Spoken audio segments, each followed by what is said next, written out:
Issues of Naxals. The term Naxalism derives its name from the village Naxalbari of West Bengal. The term Naxalism derives its name from the village Naxalbari of West Bengal. It is originated as rebellion against local landlords who bashed a peasant over a land dispute. It is originated as rebellion against local landlords who bashed a peasants over a land dispute. Origin split in the Communist Party. Naxalism is an informal name given and radical, often violent. Naxalism is an informal name given and radical, often violent. Revolutionary communist groups that were born out of the Sino-Soviet split in Indian communist movement. Initially, center was West Bengal. Later it spread into Chhattisgarh, Orissa and Andhra Pradesh, Karnataka.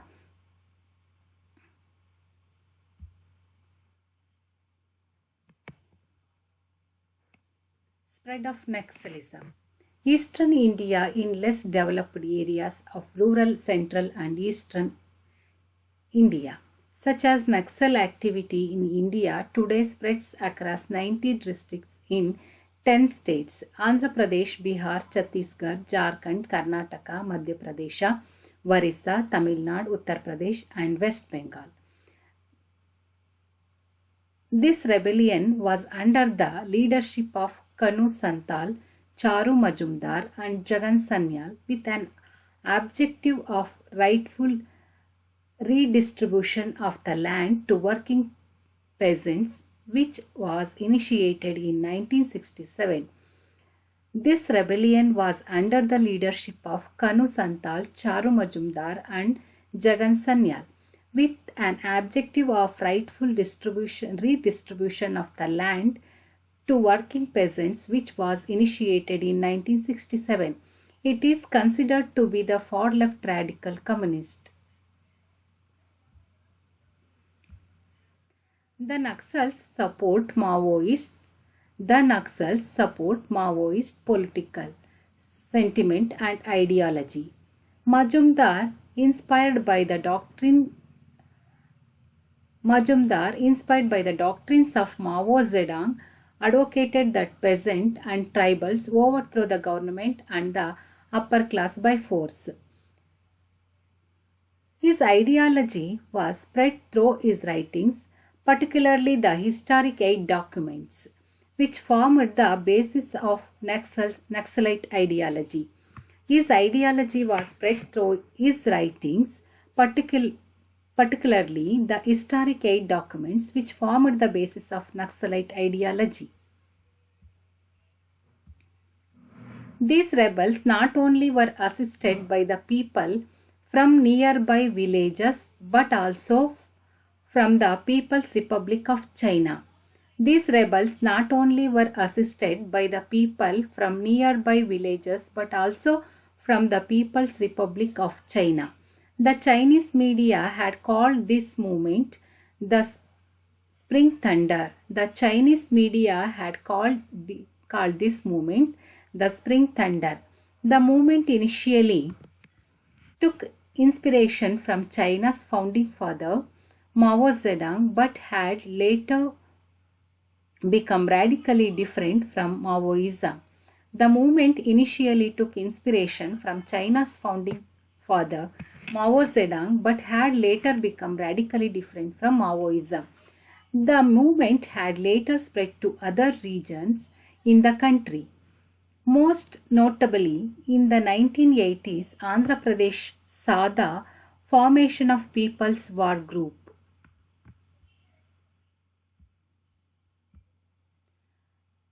PWG under the leadership of Kondapalli Sitaramaiah, which fought for the cause of peasants and the landless through a series of violent attacks. which fought for the causes of peasants and the landless through series of violent attacks, assassination and bombing of Andhra Pradesh landlords, upper caste leaders and politicians. In the late 1990s, Andhra Pradesh public police had decimated the PWG. However, this did not end the problem in India, as it had spread across the nearby Madhya Pradesh, Jharkhand, Chhattisgarh, Odisha and part of Maharashtra. However, this did not end the problem in India, as it had spread across the nearby Madhya Pradesh, Jharkhand, Chhattisgarh, Odisha and part of Maharashtra. In 2004, the merging of the Communist Party of India, Maoist and Leninist, PWG, Maoist Communist Party, People War Group, PWG, Maoist Communist Center of India and 40 other armed functions under the Communist Party of India. Before this, the Maoists were relatively a minor force separately operating within 4 states, Bihar, Chhattisgarh, Jharkhand and Andhra Pradesh. Before this, the Maoists were relatively a minor force separately operating within 4 states, Bihar, Chhattisgarh, Jharkhand and Andhra Pradesh. They were so fragmented that there were even instances of conflicts and killing between these groups. They were so fragmented that there were even instances of conflicts and killing between these groups. In the 2004 merger of the two major Maoist functions had led to the strategic. In the 2004 merger of the two major Maoist functions had led to the strategic. It spread across such vast geography that it had suppressed all other insurgent groups in India, including in the Jammu and Kashmir and the Northeast.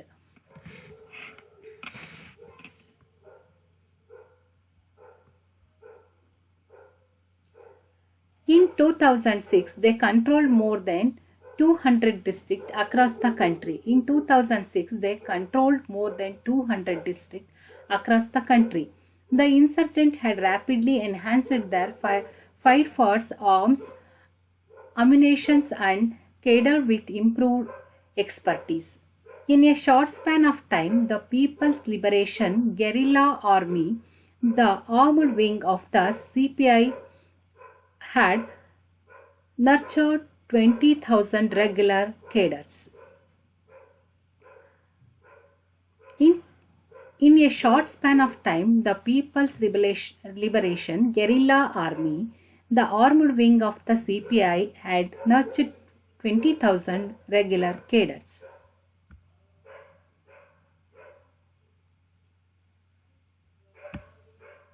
They were armed with automatic weapons. They were armed with automatic weapons, shouldered rocket launchers, mines and other explosive devices. Shoulder rocket launchers, mines and other explosive devices, etc. And also they have set up manufacturing centers for weapons like rocket launchers.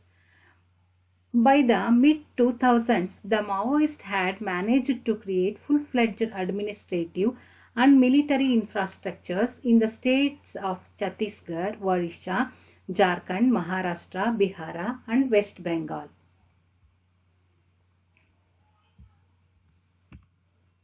The improvement of financial resources had significantly enhanced their ability to buy weapons, attract recruits and modernize communications warfare systems, including the use of information and communication technology.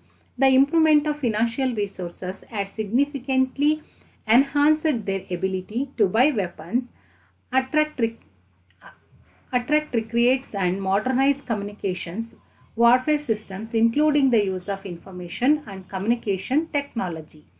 The worst of the recent attacks by these groups include the Chintalnar massacre of 26 soldiers in Chhattisgarh's Dantewada district in April 2010, and this assassination of top leaders of the Congress party in Chhattisgarh's Jaramgati area in Sukham district in May 2013.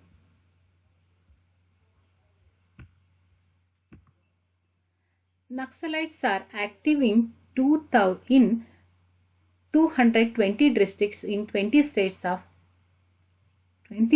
as of 2009. Naxalites are active in 220 districts in 20 states as of 2009 records. Account for about 40% of India's geographical area.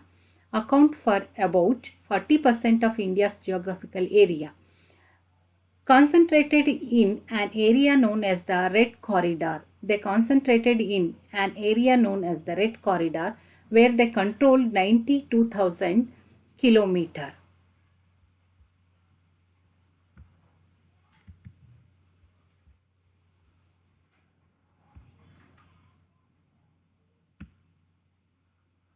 Aims of Naxals: fight for downtrodden, want equal social and financial status for all, work for decentralization of power, employ terror as a political weapon, use religion as a cover for terrorist activities, organized mostly where there is forest cover. Use religion as a cover for terrorist activities, organized mostly where there is forest cover.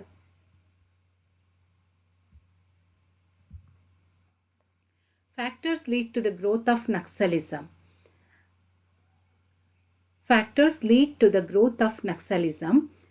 Mismanagement of forests.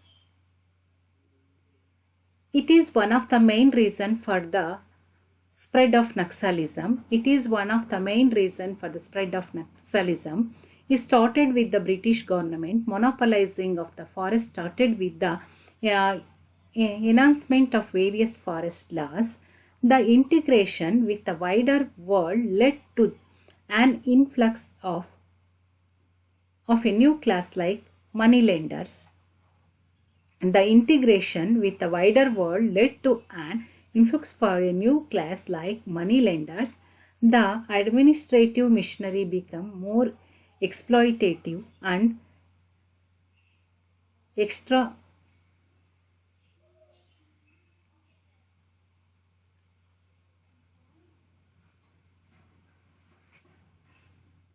exploitative at functional level.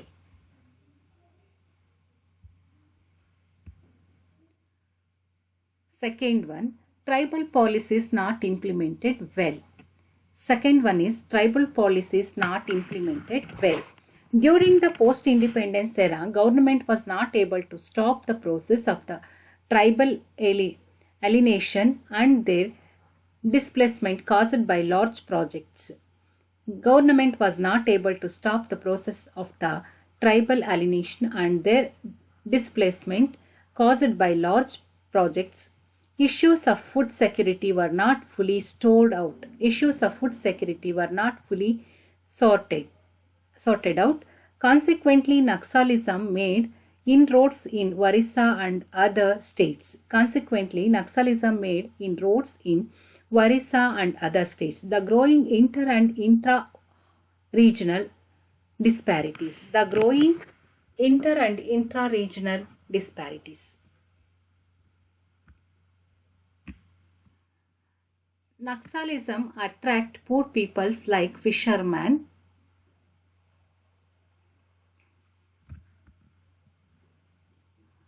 farmers, daily laborers and bamboo cutters. Naxalism attract poor peoples like fishermen, farmers, daily laborers and bamboo cutters. The government policies have failed to stem the growing inter and intra-regional disparities. The poor people think that Naxalism can provide solutions to their problems. The poor people think that Naxalism can provide solutions to their problems. Absence of proper industrialization and lack of land reforms. Another one main problem, absence of proper industrialization and lack of land reforms.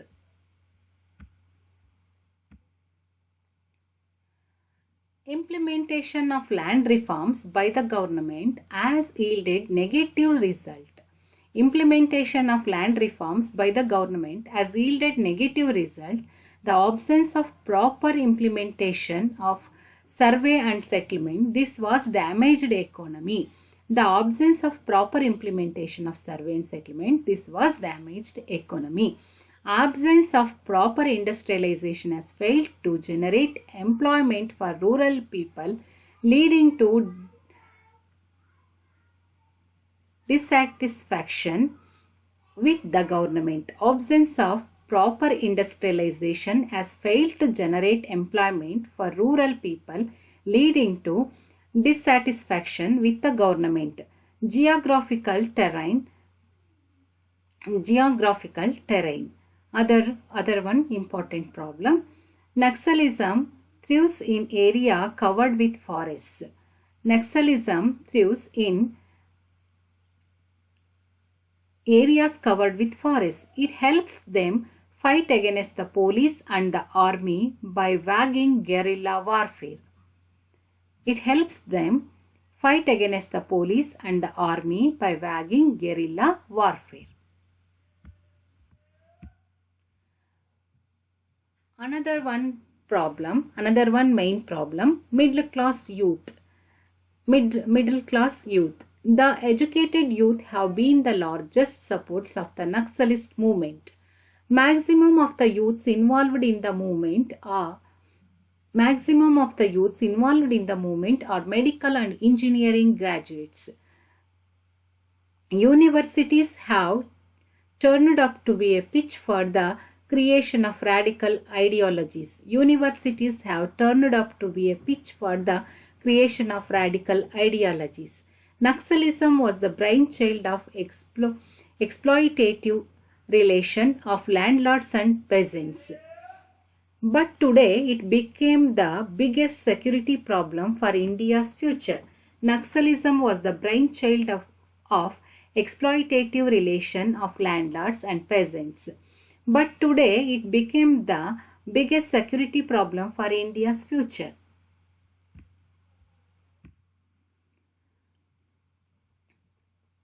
Law made by the government to prevent the Naxalism. Law made by the government to prevent the Naxalism. Rehabilitation and Resettlement Policy 2007 on October 11. The main aim of this act is to minimize the displacement of people and to promote non-displacing or least displacing alternatives. The main aim of this act is to minimize the displacement of people and to promote non-displacing or least displacing alternatives. To ease displacement of people who lost their land for industrial growth. The easy displacement of people who lost their land for industrial growth.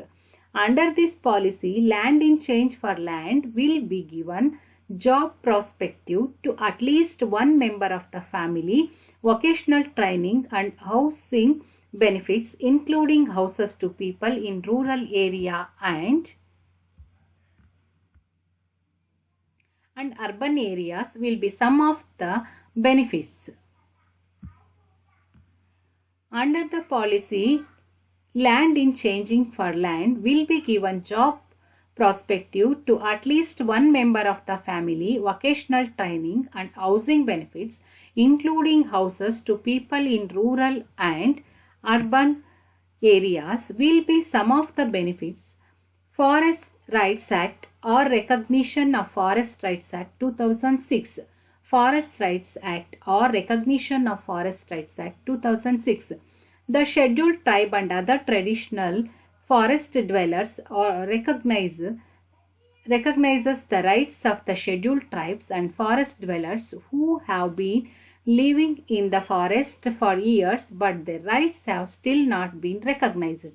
The scheduled tribe and other traditional forest dwellers recognizes the rights of the scheduled tribes and forest dwellers who have been living in the forest for years but their rights have still not been recognized. The Ministry of Environment and Forests has also allowed use of 1 hectare of land for non-forest purpose and conversion of Kacha road in Pakka roads. The Ministry of Environment and Forests has also allowed the use of 1 hectare of land for non-forest purpose and conversion of Kacha roads into Pakka roads. Chhattisgarh Special Public Securities Act 2006. This bill provides definition of unlawful. Chhattisgarh Special Public Security Act 2006 says this bill provides definition of unlawful activities declaring and organizing unlawful formation of an advisory board wherever the state government feels the need for its establishment. Declaring an organization unlawful formation of an advisory board wherever the state government feels the need for its establishment. Procedure of the formation of the advisory board. Procedure of the formation of the advisory board. Action of the advisory board. Penalties with punishments even for not committing a crime. The power to notify a place being used for unlawful activities and taking occupation of such place thereof and provision against intervention by the court.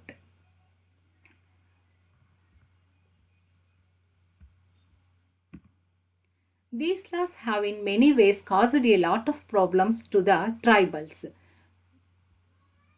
and the scheduled caste by negating the spirit of the various safeguards available to the scheduled tribes under the constitution and other laws in the country.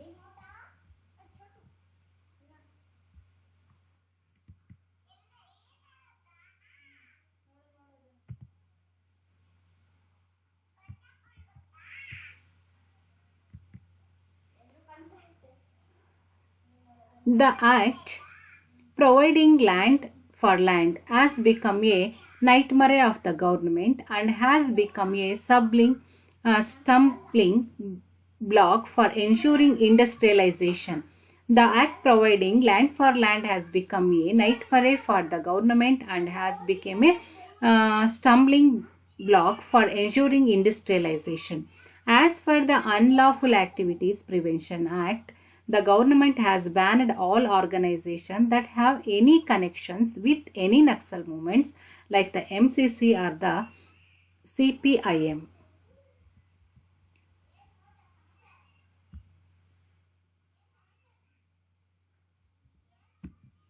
There was no need for this bill to tackle Naxalism. This bill was formulated only to silence the appropriate discord and disignorance by the government to their situation.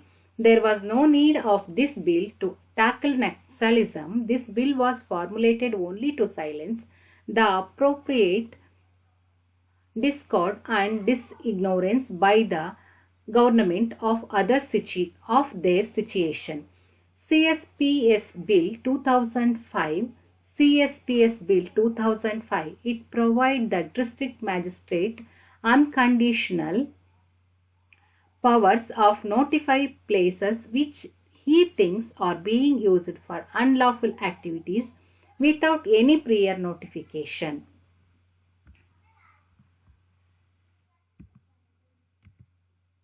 It provides the district magistrate unconditional powers to notify places which he thinks are being used for unlawful activities without any prior notification. There is no requirement of production of anything as evidence to prove that the said place is being used of unlawful activities.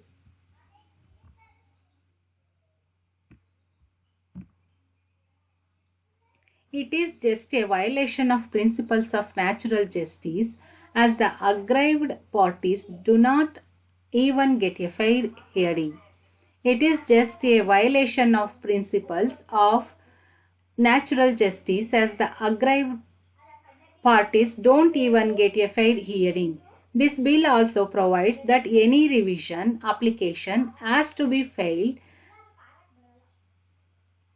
with the High Court only challenging the validity of the order of the government. This bill also provides that any revision application has to be filed with the High Court only, challenging the validity of the order of the government. The complexity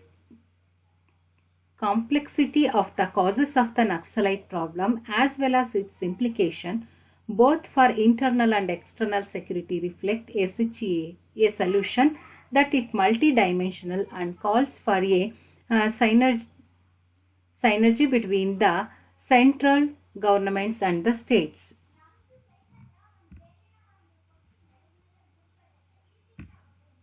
In order to comprehensively dissolve the Naxalite threat,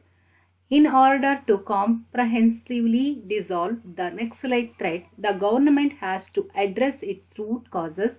Socio-economic alienation and the dissatisfaction with the widening economic and political inequality will not be solved by military force alone, which seems to be the main instrument employed by the government. The problem calls for a three-pronged